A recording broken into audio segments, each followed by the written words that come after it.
From the virtual newsroom of Impact Alpha, this is your Impact Briefing for Friday, September 24th. I'm Monique Aiken. Today, I'm joined by Full Cycle Stephan Nicoleau to talk about Climate Week, climate action, and infrastructure justice. Hi, Stephan.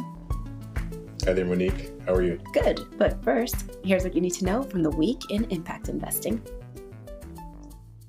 Climate Week in New York, alongside the UN General Assembly, tried to bridge the ambition gap. The week's theme has been getting it done, especially in the 2 months until November's COP26 climate summit in Glasgow. Among the private sector commitments this week, Breakthrough Energy Catalyst raised $1 billion to spur commercial adoption of direct air capture, green hydrogen, energy storage, and sustainable aviation fuel, among other emissions-reducing technologies. The Bezos Earth Fund committed $1 billion to conserve natural carbon sinks in the Congo, the Andes, and in the Pacific Ocean off of Central America. And Washington, D.C.-based Arcadia raised $100 million to bring customers to local community solar farms by giving them credits to their utility bills. Change.org, the big petition and activism site, converted itself from a for-profit public benefit company to a nonprofit to align its structure with its mission. More than 50 investors, including big names like Reid Hoffman and Bill Gates, contributed their equity stakes to the Change.org Foundation, which now owns 100% of the company. Here's CEO Ben Rattray. We went back to talk to investors about the challenge that we thought that we might face and continue to scale globally as a platform focused on democratic empowerment in the context of decreasing trust in tech companies. And financial inclusion in emerging markets continues to attract a wave of investment. Lendable-backed Singapore-based Finclusion Group, which has made loans of more than $300 million to 240,000 employees and employers in Africa. And Mumbai-based Apna raised $100 million at a valuation of $1.1 billion to match employees with companies in India. Labor in that country's e-commerce, delivery, and logistics sectors is in high demand. Impact Alpha subscribers got all of these stories and more in their email each day. Stephan, it's great to chat with you again. Thanks for making the time during what I imagine has been a very busy week for you. Likewise. It's been a busy week, but a productive one. We're feeling good. So we had you on our other podcast, The Reconstruction, earlier this week, and we discussed the connections between infrastructure justice and climate justice. And I encourage everyone to give that one a listen.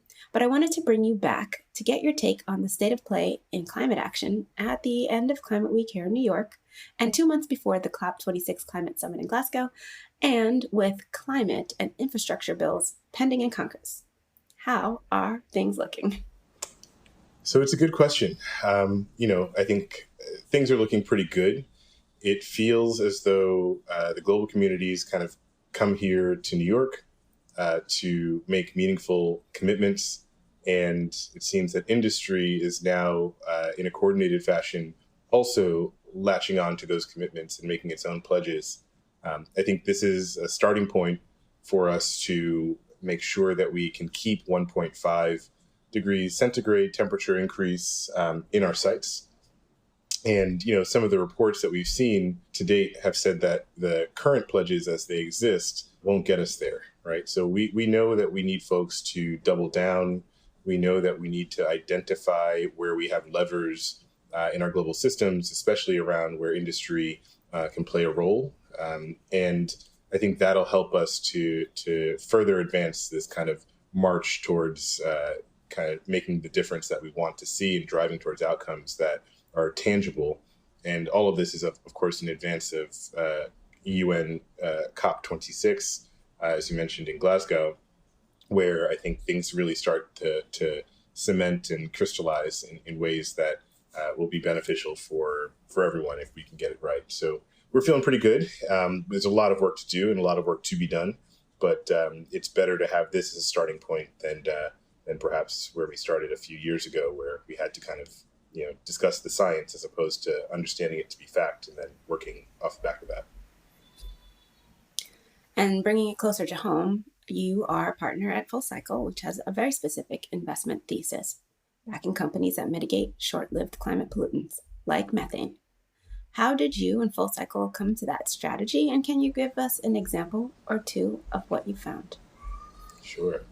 So early in building this thesis, we identified that there's a significant disparity in the warming potential of shorter-lived climate pollutants. These are greenhouse gases like methane or nitrous oxide or fluorinated gases.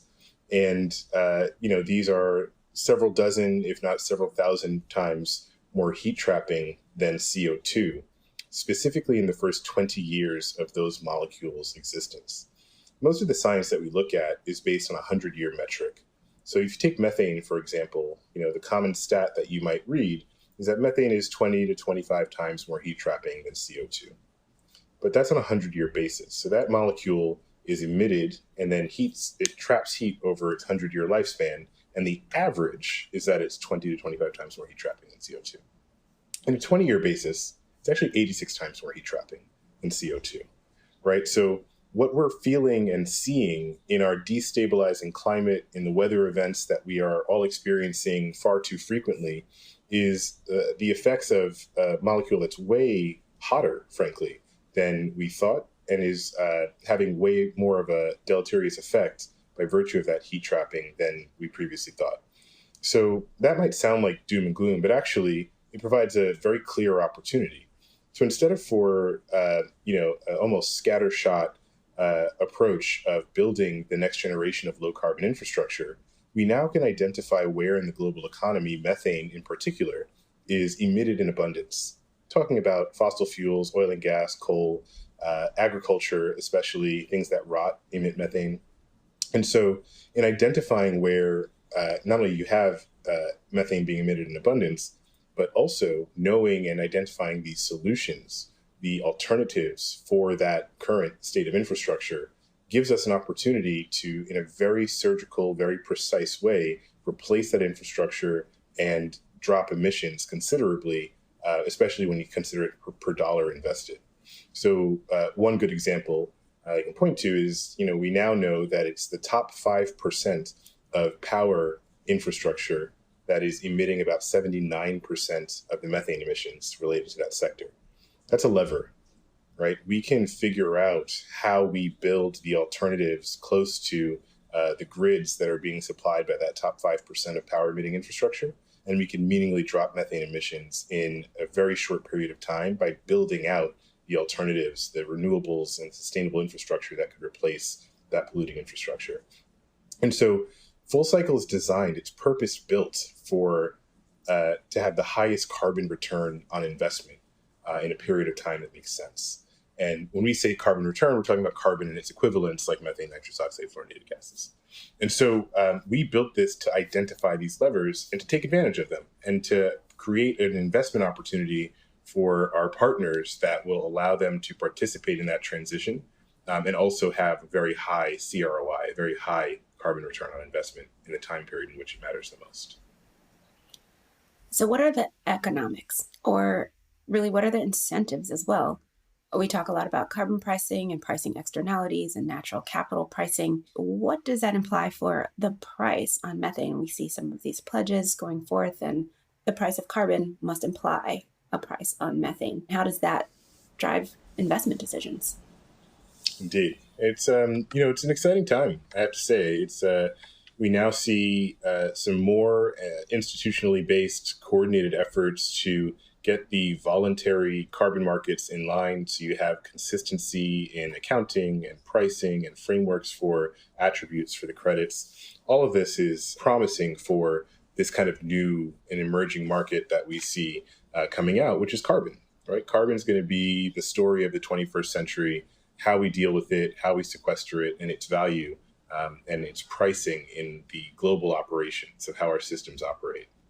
For us, we're obviously targeting to have the highest efficacy in the reduction, the aversion, the drawdown of these molecules, but we don't underwrite for a price on carbon.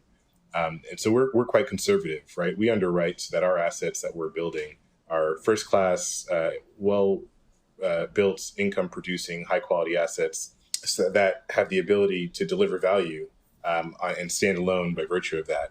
However, we know that when we do have mechanisms that will apply for the pricing and the issuance of these top-tier, high-quality credits that we can point to by virtue of our infrastructure operating, we know that'll add quite a bit of returns for us and for our investors. So, we're in a pretty good position because we will be building the assets, we'll be issuing and originating a lot of these credits. I think, by the time that happens, we'll, have markets kind of more mature, more situated and coordinated to do that. And I think generally what we're seeing in the market is a real pricing of what it will cost to do business, right? The real cost of doing business has to include the externality that's typically been excluded. And that's the price of emissions. That's the cost of actually operating that refinery or the coal-fired plant or the traditional industrial farm. All of that is incredibly emissions heavy, specifically for shorter-lived climate pollutants. And so if you price in ostensibly the cost of emitting those gases, industry will make different decisions and countries will make different decisions. And I think you're starting to see that in these commitments that are being made, by countries like China, which has just emerged to say it will no longer finance coal infrastructure abroad. That's a big deal. Through their Belt and Road strategy, China has been financing quite a bit of fossil fuel infrastructure. And you'll see kind of a little bit of a different bit of behavior from countries like Australia, which is exporting so much coal that when you consider its scope 3 emissions, meaning when you consider the end of life of the products that are produced, you're talking about a country that is not 1.2% of global emissions, but is 10% of global emissions. That's a massive number. And so, having a price on carbon and its equivalents really is the biggest thing we can possibly do here to make sure that we have a real accurate way of thinking about our operations and doing business. And most importantly, we have mechanisms to then draw down and account for the emissions that would price them into the cost of doing business, that allow us to actually meaningfully incorporate the cost of everything as we operate and make better decisions by virtue of that. And what of the social cost for people? Certainly these emissions, based on their locations, depending on the kind of awful emitter we're talking about, landfills or other things, have a health impact too. And that's not been priced in. And so when we think about incinerators and agriculture, livestock, things that rot that you talked about before, there's also that problem that affects humans, not just governments at a big abstract level, but real people. And where these projects are cited is also part of this conversation. So that's also part of the opportunity. How do you see that? Absolutely. I mean, I think it's what we have to fundamentally consider and price in, and these are, this is having a price on methane and carbon is really a way of incentivizing and disincentivizing some of the behavior that we've seen in the past, where we've built a lot of the kind of emitting infrastructure in communities that perhaps didn't have the political power to stop that or to say we don't want that infrastructure here. We're talking about areas in the United States, for example. We have an area in Louisiana along the delta of the Mississippi called Cancer Alley.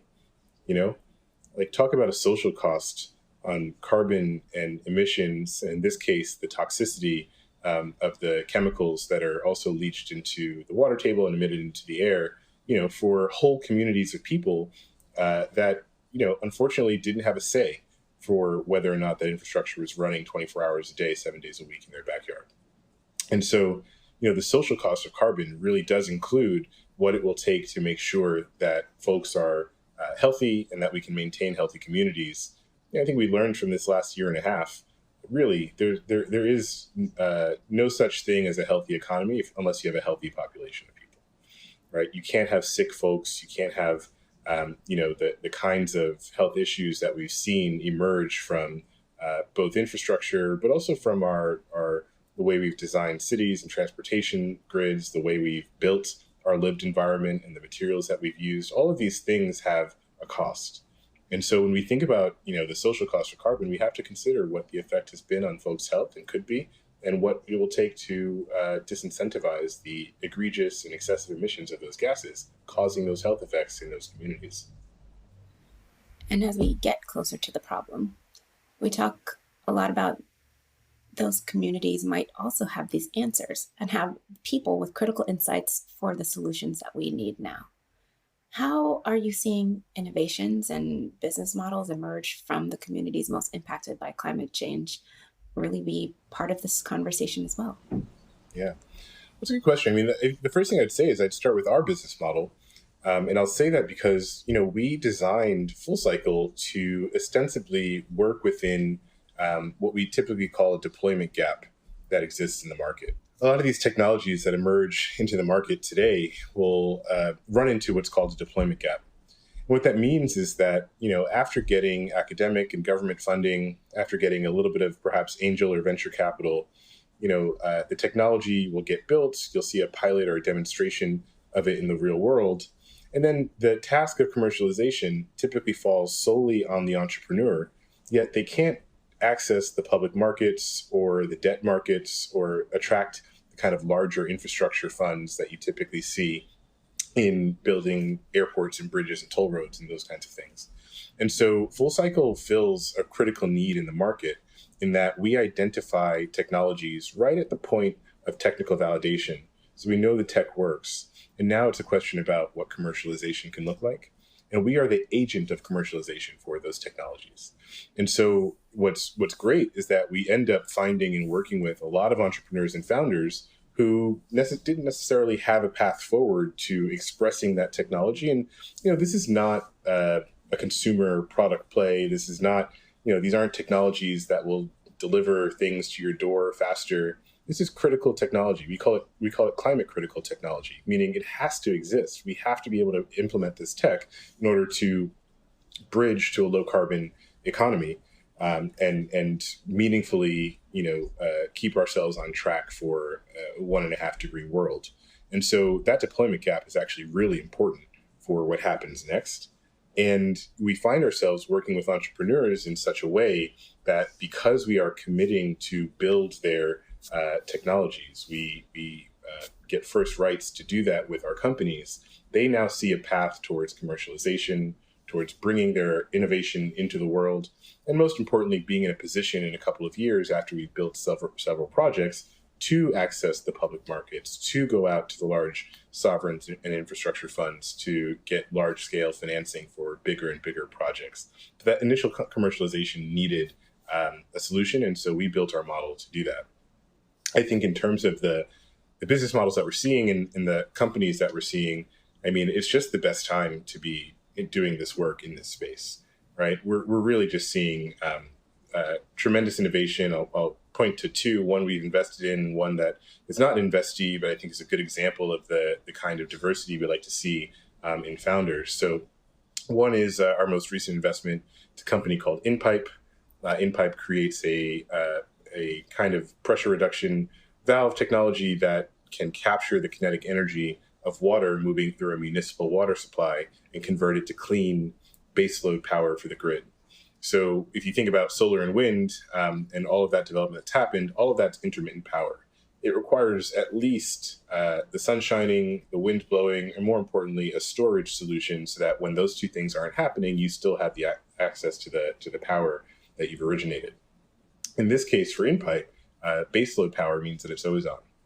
And so that looks a lot more like what you'd see out of fossil fuel infrastructure. And what makes fossil fuel infrastructure so appealing and accessible all over the world is that it's baseload power. It means 24 hours a day, you've got electrons flowing to the grid. And so InPipe's a great example of innovation that can fundamentally change the game. And we're really excited to roll out their tech.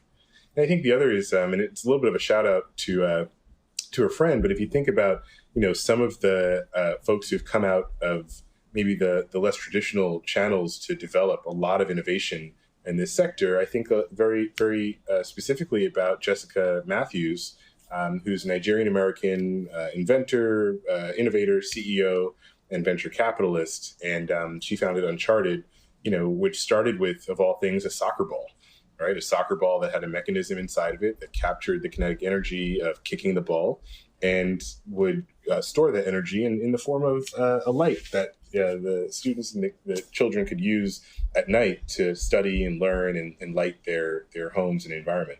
Very simple innovation, nothing terribly crazy, but the kind of innovation that then led to a whole suite of products and opportunities that she and her firm are rolling out. And it's the kind of entrepreneurial story that we like to see and that we want to support in this market, because ultimately we're talking about a way to build forward that is more equitable, that is more, frankly, resilient, that includes more voices and people who are innovating who don't typically get the look from your typical venture funds or your typical private equity funds. New market, new problem means there's a whole new subset of new solutions and new people, and we're really excited to work with a lot of these entrepreneurs now and going forward. That's going to do it for your Impact Briefing this week. More all day at impactalpha.com. Thank you, Stephan. Of course, my pleasure, Monique. And thanks to our producer, Isaac Silk. Subscribe to get full access to the site and the daily brief. Right now, we're offering podcast listeners $100 off their first subscription. Go to impactalpha.com/subscribe and use the code Briefing100. Thank you for listening. I'm Monique Aiken, Managing Director for TIP, the Investment Integration Project. Make sure to check back for next week's briefing. And until then, take good care.